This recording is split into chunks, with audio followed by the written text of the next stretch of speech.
मनुष्यपटी लाभो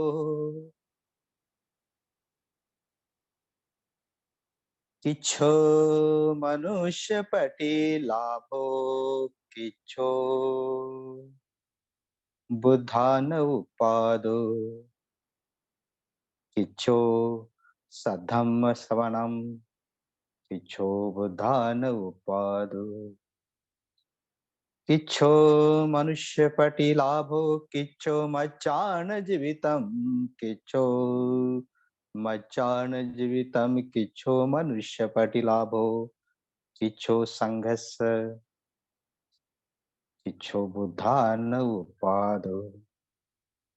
तो यह जो बात बुद्ध बताते हैं कि मनुष्य का जो जीवन है वह बहुत दुर्लभ ऐसा जीवन है जिस जीवन को बार बार अवसर मनुष्य जीवन का नहीं मिलता। तो इस जीवन को अगर हम समझते हैं, इस मनुष्य जीवन के मूल्य को अगर जानते हैं कि वह दुर्लभ ऐसा जीवन है, अगर जब अभी मिला ही है तो इस जीवन का एक सच्चा मनुष्य के रूप में हम क्यों ना जिए। और अगर मनुष्य का जीवन मिला भी है तो वह जो मच्चान जीवितम है, एक श्रेष्ठ ऐसा मनुष्य करके जो कई सारे लाखों जो जीव है उन जीव से अलग ऐसा ये मनुष्य जीवन है। केवल अलग ही नहीं तो मनुष्य ऐसी बात है जिनको भावनाएं है, उन भावनाओं को वह विकसित कर सकता है, चेतनाओं को विकसित कर सकता है। क्योंकि मनुष्य के मन की विकास करने की जो क्षमता है वह अन्य प्राणियों में नहीं है। मनुष्य को जो मिली हुई वाचा है उन वाचाओं का सही इस्तेमाल करके वह अन्य मनुष्य के साथ मित्रता को विकसित करता है, सुसंवादता विकसित कर सकता है। और उसी से ही जो मन बनता है और उसके साथ-साथ उनकी काया जो है कृति में अभिव्यक्त होती है, तो वह मनुष्य को मिली हुई विशेष ऐसी देन है। और इसीलिए धम्म को सुनने की संधि मिलना वो भी दुर्लभ ऐसी बात है। किच्छो धम्मानुत्पादो और किच्छो बुद्धानुत्पादो। बुद्ध का उत्पाद जो है बुद्ध बोधिसत्व को निर्माण होना यह भी दुर्लभ ऐसी बात है। यह जो बात है हमारे चित्त के भीतर की बात है। बुद्ध कहीं बाहर निर्माण नहीं होते, हमारे भीतर जितना सुंदर मन हम विकसित करते हैं उतने बुद्ध उत्पाद होने की क्षमता हमारी बढ़ती है। तो हमें हमारे काया वाचा मन की कृतियों के द्वारे हम हमें विकास करना होता है। और यह जो बुद्ध धम्म जो जिसे हम कहते हैं तो यह हमारे विकास की प्रक्रिया है। जितने ज्यादा हम उस प्रक्रिया में स्पष्ट रहते हैं, उद्देश्यों की निश्चिति जो है हमारी जितनी स्पष्ट होती है, हम अभी इस वक्त कहाँ है, कौन सी मानसिक अवस्था हम इस क्षण को अनुभव कर रहे हैं। अगर इसे समझ पाते, इसी क्षण का अनुभव ले पाते, वर्तमान में जीने के साथ साथ हर क्षण को सजगता के साथ अगर हम जीते हैं तो हमें कहाँ से शुरुआत करना है और कहाँ पहुंचना है। हमारा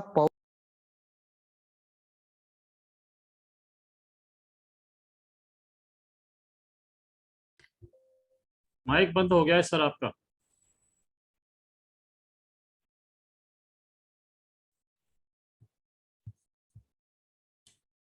जी खोलिए माइक, खोलिए, खुल जाएगा सर।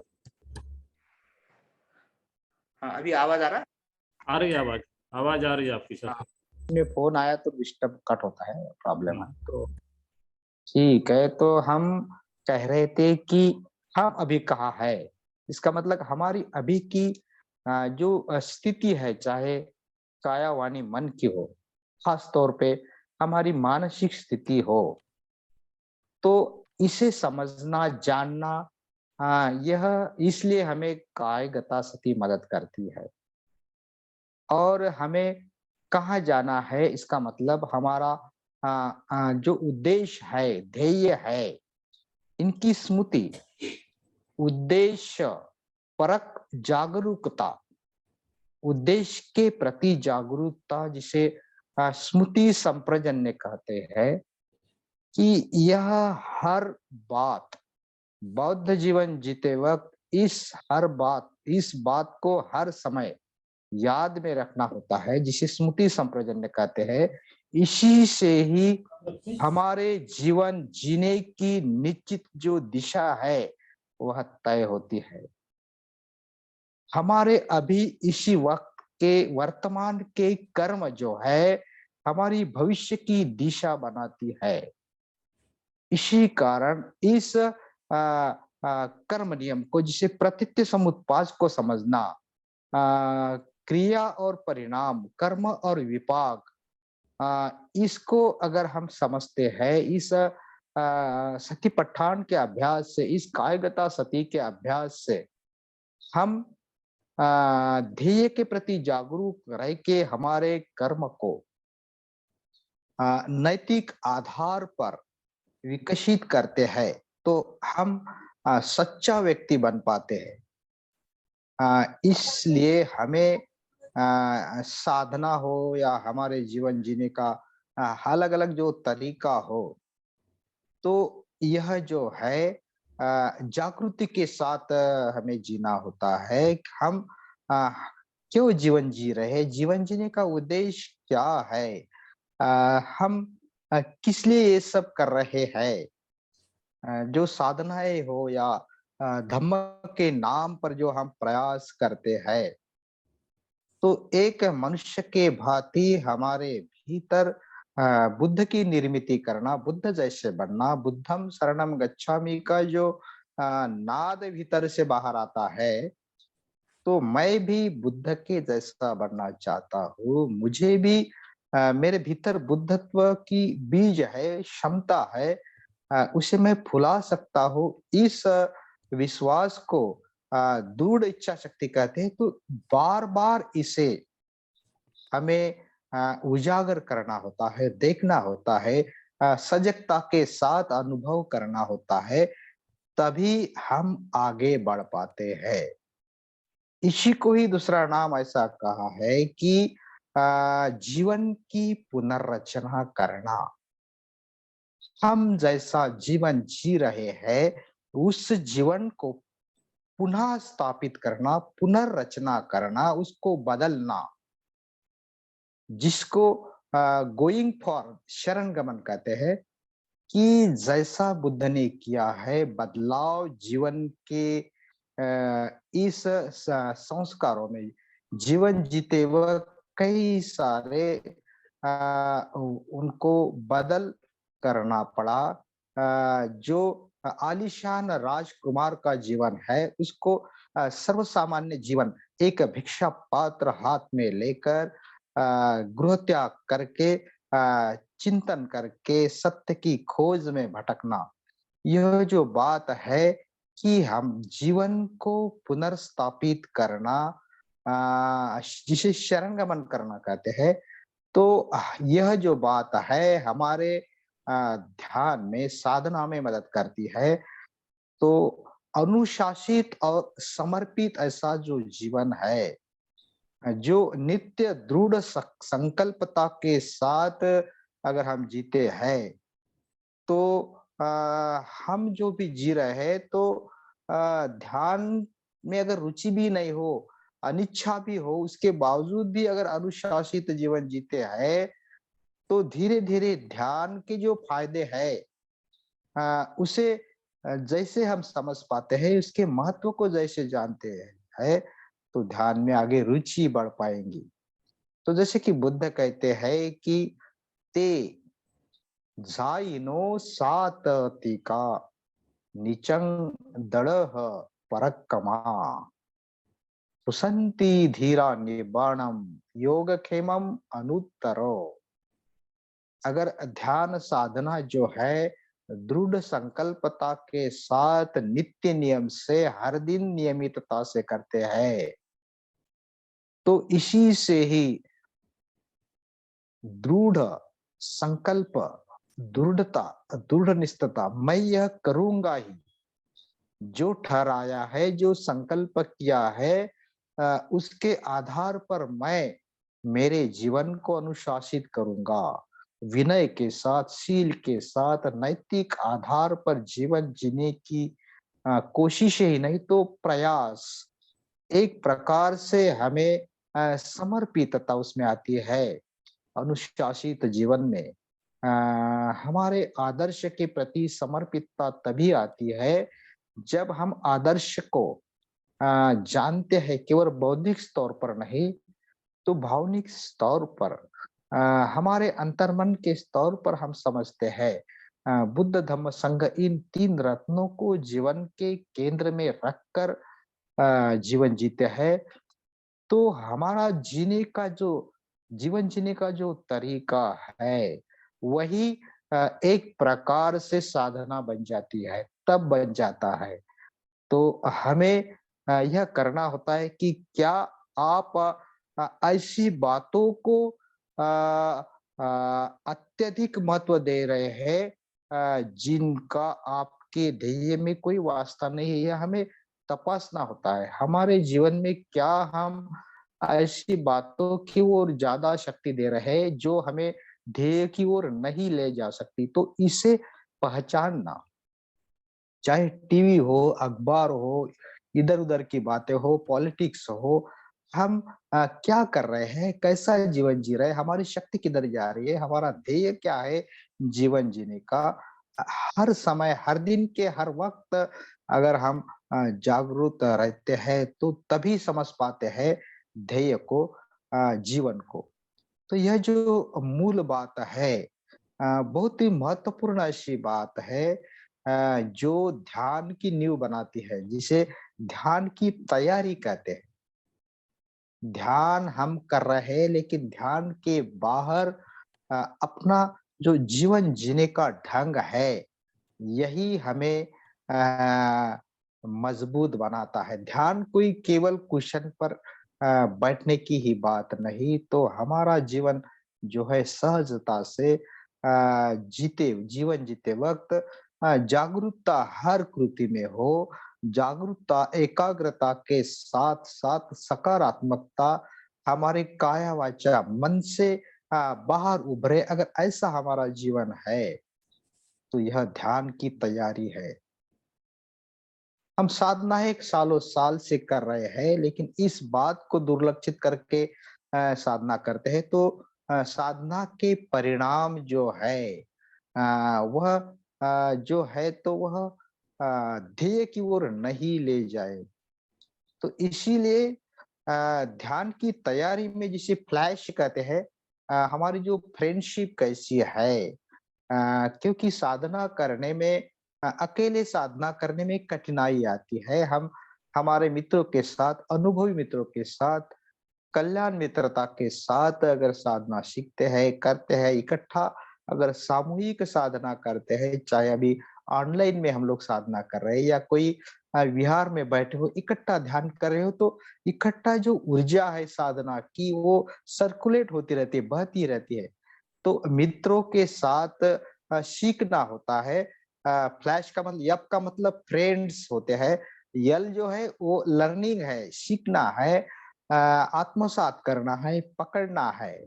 धम्म को पकड़ना होता है। कई सारी बात हम सुनते हैं कानों से, किताबों में पढ़ते हैं, लेकिन उसमें से कितनी हम पकड़ पाते हैं, सीख पाते हैं, लर्न कर पाते हैं, यह महत्वपूर्ण बात है। और ये जो है जिसे अवेयरनेस जो है, जागृति है, जागृति की सुंदरता जो है, हमें मजबूत बनाती है जीवन सच्ची राह पर चलने के लिए। जागृति ऐसी सुंदर बात है जो कायगता सती से आती है। जब हम हर कुति अगर बैठे हैं, चल रहे हैं, सोए हैं, नींद में है, हर समय हमारी काया की कृति जो है सजगता के साथ हम करते हैं तो वही ध्यान बन जाता है। चलते वक्त हमारे 6 फुट की दूरी पर देखें, 3-4 फुट, 5 फुट और इधर-उधर की जो बातें हैं, ऐसे अगर करते हैं तो ये कोई अ ऐसा नैतिक सराव नहीं, लेकिन अगर जब हम मर्यादित दृष्टि में हमारे सामने देखकर चलते हैं, तो बाहरी जो जगत से आने वाले जो न्यूरन है, मार है, रोड़े है, जारन उसे भाई टाल सकते हैं। क्योंकि हमारे इन इंद्रिय जो है नागर नागरत्न जी आपका माइक बंद कीजिए। नागरत्न जी माइक बंद कीजिए। Okay, thank you.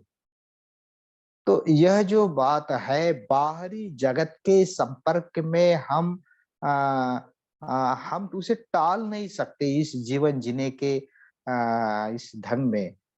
अपनी आजीविका हो, काम धंधे हो, बाहर हमें निकलना पड़ता है। तो उस वक्त अगर हम बाहर घूमने को जाए, मॉर्निंग वॉक को जाए, तो हम चलते वक्त अगर कायगता सती के साथ चलते हैं, हमारी दृष्टि, हमारे विचार अगर हम सीमित करते हैं, तो बाहर से प्रवेश करने वाले जो मार है, इंद्रिय द्वार, खुले इंद्रिय द्वार से भीतर तक नहीं आ पाएंगे। तो इसीलिए यह जो बात है अवेयरनेस, जागृति, यह सुंदर ऐसी बात है जो हमारे काया से शांति के साथ बाहर उभरती है।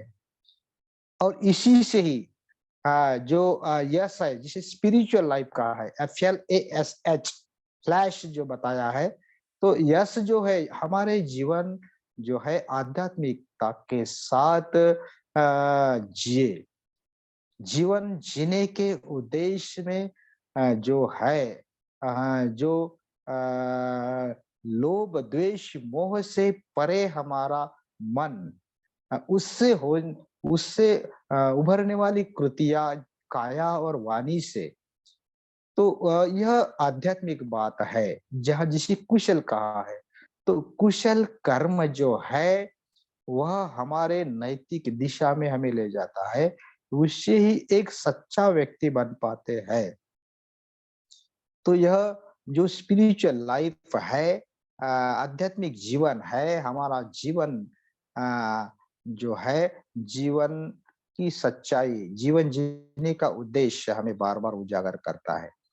और FLASH आखिरी एच जो है, तो हमारे जीवन में हेल्प होना चाहिए, मदद।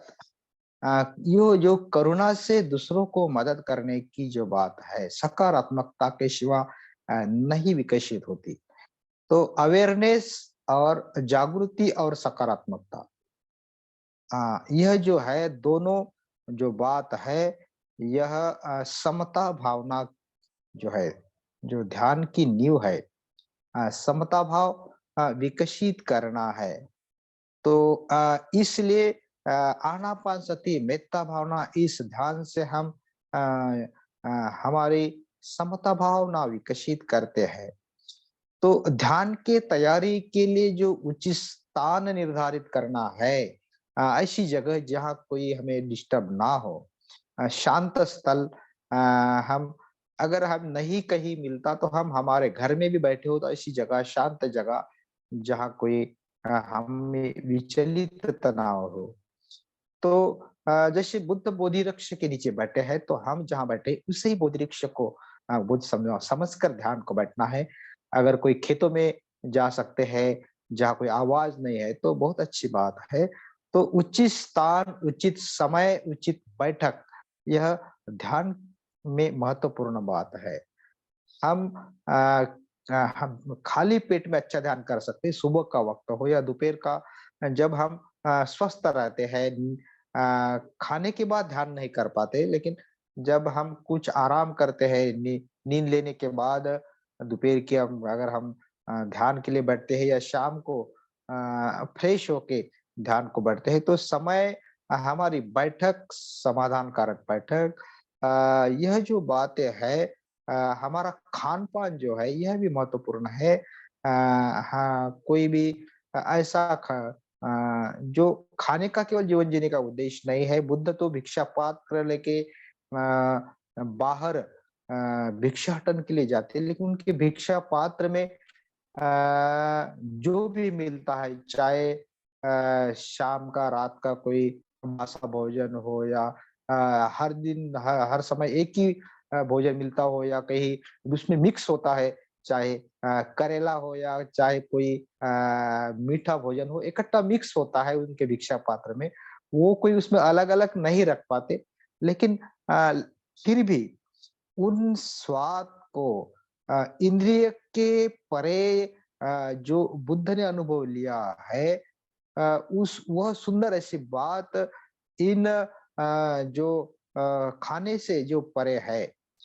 जैसे कि कंदमूल खा के जो मिलरेप्पा जंगल में रह के साधना करके अरहंत को शासकाधिक समाधि को प्राप्त हुए, तो यह जो खाना वो जो भी मिला वो खाते थे, लेकिन उनका जो स्वाद है भंते जी ऐसे कहते हैं कि हम जैसे पंच पकवान में भी तो खा रहे हैं, लेकिन हमारा ख्याल जो है हमारा भटका रहा है, चाहे टीवी देख रहे हो या किसी से बात कर रहे हो, तो सच्चा स्वाद हम नहीं ले पाते। लेकिन अगर कोई कंदमूल खा के भी पूरे जागृति के साथ उसका लुत्फ़ उठाते हुए मिलरेपा खाते हैं, तो निश्चित ही भंते जी कहते हैं कि वह जागृति की सुंदरता है। इंद्रिय से मिलने वाला जो आनंद है वह बुरी बात नहीं है, लेकिन उस आनंद में फँसे रहना, उस आनंद से तृष्णा और उपादान की ओर आगे बढ़ना, यह दुःख निर्माण करने वाली बात है। तो यह सभी बातें जो है हमारे ध्यान की नींव बनती है। ये जो न्यूरन है पाँचों जो न्यूरन है ध्यान में आते हैं, जैसे कामछंद, व्यापाद, उद्दच्च, कुकुच्च, विचिकिच्छाएँ, शीलवत परामर्श, अलग-अलग जो ध्यान के बाधा है। तो यह जो बाधा है उनको समझना, देखना, उनके ऊपर कार्य करना यह जो बात है तो हमें चित्त जागृति की ऊँची अवस्था पर यह ले जाती है। यह जो चित्त जागृति की ऊँची अवस्था है, जैसे कि इंद्रियजन्य जागृति से हम ऊपर उससे उसमें उठते हैं, हम स्व जागृति की ओर जाते हैं। खुद के प्रति जागरूक होना, उसके साथ-साथ ये जो जिसे रूप लोक की जागृति है या रूपहीन जागृति है या लोकोत्तरता की ओर जाने वाली जागृति है, तो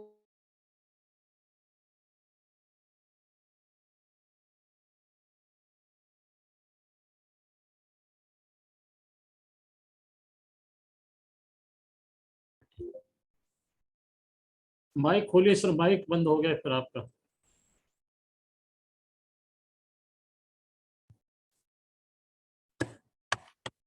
खोलिए एक बार, माइक खून खोलिए आने आप। के बाद में समस्या है। अब अभी आवाज आ रही है सर, आपकी आ रही है। अभी आ रही है ना? आ रही है। हाँ, ठीक है। तो यह जो मैं बात कर रहा हूँ कि इंद्रियों से परे जो सुख है वह अनुभव की बात है जो ऊंची मानसिक अवस्था से आती है। जो पहले ध्यान में न्यूरनों को धीरे-धीरे दूर करके दूसरे ध्यान में जैसे-जैसे प्रवेश करते हैं, ध्यान के विभिन्न चरणों में जैसे-जैसे हम पहुँचते हैं, तो सूक्ष्मता और सघनता ये जो बातें हैं जो हम चित्त से अनुभव कर पाते हैं, ध्यान में अनुभव कर पाते हैं, उसे महसूस कर पाते हैं। यह जो अनुभव है, यह अनुभव जैसे हम हर दिन ध्यान करते हैं, लेकिन हर दिन का ध्यान अलग-अलग रहता है। हर श्वास जो है, हर श्वासों के स्पर्श का जो स्वाद है, वह अलग-अलग रहता है। अगर उसे सूक्ष्मता से समझ पाए, सालों साल से आनापानसति कर रहे, अगर इसे सूक्ष्मता से हम गहरे ध्यान से अगर उसे कर पाए, तो जिसे उपचार समाधि कहते हैं, तो उपचार समाधि से हम आगे जाते हैं। जब न्यूरॉनों को समाप्त करते हैं, तो यह चलता रहता है, न्यूरॉन कम होते रहना, समाप्त होते रहना, फिर से उभरते रहना, फिर से कम होते रहा, उसे निकालते रहना। तो पहले ध्यान और दूसरे ध्यान में हम इस अनुभव को सघनता और सूक्ष्मता के साथ ध्यान में जो अनुभव करते हैं, तो हम उसी से ही आगे जिसे अर्पणा समाधि कहते हैं, अर्पणा समाधि की ओर जाते हैं। इस सफर में ध्यान के जो अनुभव आते हैं, जिसे समापत्ति कहते हैं, उस अनुभव को अगर हम समझ पाते हैं, बंद आंखों से लोकोत्तरता के ओर जाने का अनुभव, जैसे हम कल्पना शक्ति को विकसित करते हैं रंगों के द्वारा, खुशबुओं के द्वारा, कोई कलर के द्वारा, अगर हम इस सूक्ष्म बातें को ध्यान के साथ अनुभव कर पाते हैं, तो यह समापत्ति के ही अनुभव गहरी एकाग्रता में विशाल जागृति की ओर ले जाती है, और उसी से ही अपना समाधि में प्रवेश कर पाते हैं, अर्पणा समाधि में। तो इंद्रियों से परे हम इस अवस्था में इंद्रियों पर निर्भर नहीं रहते, तो इंद्रियों के परे जो अनुभव है, सूक्ष्म बातें हैं, तो यह अनुभव हमें अंतर्दृष्टि पाप कर देती है। तो ध्यान साधना का जो उद्देश्य है, केवल एकाग्रता प्राप्त करना नहीं है, एकाग्रता विधायकता के साथ साथ हम अंतर्दृष्टि प्राप्त करना, जैसा है वैसे देखने की दृष्टि प्राप्त करना, एकाग्रता और उच्च सकारात्मकता के साथ साथ जैसी जैसी हमारी समता भावना विकसित होती है, तो हम विपश्यना के ओर, लोकोत्तर अंतर्दृष्टि के ओर आगे बढ़ पाते हैं। इस उद्देश्य को बार बार सामने रखना होता है हर वक्त जब हम ध्यान को बैठते हैं। ध्यान कोई केवल ऐसे कर्मकांड करने वाली बात ना हो, सिल्वर परामर्श ना हो, हम हर दिन कर रहे हैं, तो जागृति के साथ अगर हम करते हैं, जो मैंने बातें बताई है, ध्यान के पहले जो भी हमारे दिनचर्या है, जीवन है, अनुशासित जीवन है, सरल सादगी भरा जीवन है, तो इस जीवन को अगर हम जी पाते हैं, तो साधना में सहजता, हम सखोलता में उतर पाएंगे। हमारी जीवन जीने की शैली, अगर हम दो तरफ से जीवन जीते हैं, भीतर का जीवन अलग और बाहर का जीवन अलग, अगर ऐसा जी पाते हैं, तो यह हम साधना में आगे नहीं बढ़ पाते। तो हम जो है सच्ची मित्रता विकसित कर पाए, हम जो काया जो है, काया के भीतर, काया के बाहर और भीतर, बाहर हर बदलाव को, उसके उदय जो है, उत्पत्ति जो है, निर्माण होना जो है, इस प्रक्रिया को समझ पाए, देख पाए, उसके बदलाव को, चेंज जो है, काया में एक साथ कई सारी क्रिया घटित होती है।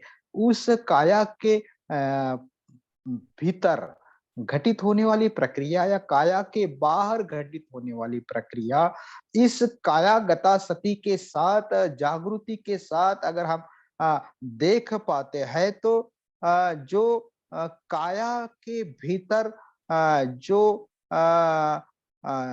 श्वसन प्रक्रिया है, उस श्वसन प्रक्रिया जो है, उसके उतार और चढ़ाव को अगर समझ पाते हैं, कौन से क्षण में मेरा श्वसन जो प्रक्रिया है, श्वासों की गति जो है बढ़ रही है, हमारा चित्त के भीतर किसी के प्रति क्लेश युक्त भाव निर्माण हुआ है, लोभ चरित कोई प्रवृत्ति भीतर निर्माण हो रही है, जिससे कोई घबराहट हो, भय हो, भीति हो, तो ऐसे वक्त श्वास की गति जो गति में जो बदलाव है, क्या इसे समझ पाते हैं? यह जो मानसिक संस्कार जो है, उसके फलस्वरूप मन में होने वाले जो बदलाव है, चढ़ाव-उतार है, उस बोध को अगर समझ पाते, तो हम इस कायागता सती के सराव में तरक्की कर पाते। ये जो कायिक परिवर्तनशीलता है, मानसिक जो असंतोष है, उसका जो उसकी जो जननी है, क्या इसे हम समझ पाते हैं इस ध्यान साधना के वक़्त, इस बात पर भी निर्भर है। तो यह जो सराव है, साधना है, केवल कुछ दिन हफ्ते में 1 बार करने की बात नहीं है, तो बार-बार नित्यम दढ़ः पराक्रमा हर दिन करने की बात है। क्योंकि हमारा जो चित्त जो है चंचल है, फदंत है। फंदनम चंपलम चित्तम दुरखम दुर्निवारयम उजू करोति मेधावी उषुकारो न तेजनम। ये जो चंचल ऐसा चित्त है, तो कितने भी दूर दुरक्कम जाता है, कभी भी सफर करता है, इधर उधर भटकता रहता है, लेकिन जो मेधावी पुरुष होता है, उस चित्त को सही आकार दे पाता है, उसको काट छाट करके, ठोक पीट करके, जैसा जैसा बाण बनाने वाला जो बाणकार होता है, उससे गर्म करके उसको ठोकता है, वो नरम होता है, तो उसका आकार जिस तरफ आप मोड़ सके, मोड़ पाते हैं। चित्त का भी वैसा ही है। इस चित्त को अनुशासित प्रयासों के द्वारा हमें मुड़ना होता है। थोड़ी तकलीफ होने वाली बात होती है, लेकिन हम हमारे जीवन जीने के तरीका में पुनर्रचना करना इसके लिए बहुत ज़रूरी है। अगर हम रात को देर रात तक अगर दूरदर्शन टीवी चैनल या कोई सीरियल देखते हैं, तो हम जब सोते हैं, सुबह जब हम उठने का प्रयास करते हैं, तो जल्दी नींद भी नहीं खुलेंगी, और जब उठते हैं तो रात को देखी हुई जो बात है, सुनी हुई जो बात है, जो संस्कार है, वही हमारे ध्यान में इधर-उधर खींचे जाएँगे, चित्त को जो है घुमाते जाएँगे। तो हम हर दिन जीवन कैसा जीते हैं, दिन भर जीवन जीने के बाद रात को कैसे सोते हैं, और फिर दूसरे दिन सवेरे जब उठते हैं, तो क्या साधना के लिए सही हम नींव बना पाते, यह बहुत महत्वपूर्ण बात है हर साधक के लिए। तो इसे समझ पाना, हमारे जीवन को समझ पाना, जीवन जीने के उद्देश्य को समझ पाना, तभी हम साधना में तरक्की कर पाते हैं। साधना का उद्देश्य केवल एकाग्रता प्राप्त करना ही नहीं है, तो उसके आधार पर हमारी अंतर्दृष्टि विकसित करना है, जिससे हम हमारे चित्त को बदल सके, परिवर्तित कर सके। तो चित्त को परिवर्तित करना, बदलना, जिससे हम अच्छी तरह से शरणगमन कर सके, तो यही कायगता सती का उद्देश्य है, और बार-बार इसे स्मरण में रखना ज़रूरी है। तो बहुत-बहुत धन्यवाद, आप सभी ने शांति से सुन लिया। सभी का आभारी हूँ। Thank you. जय भीम, नमो बुद्धाय।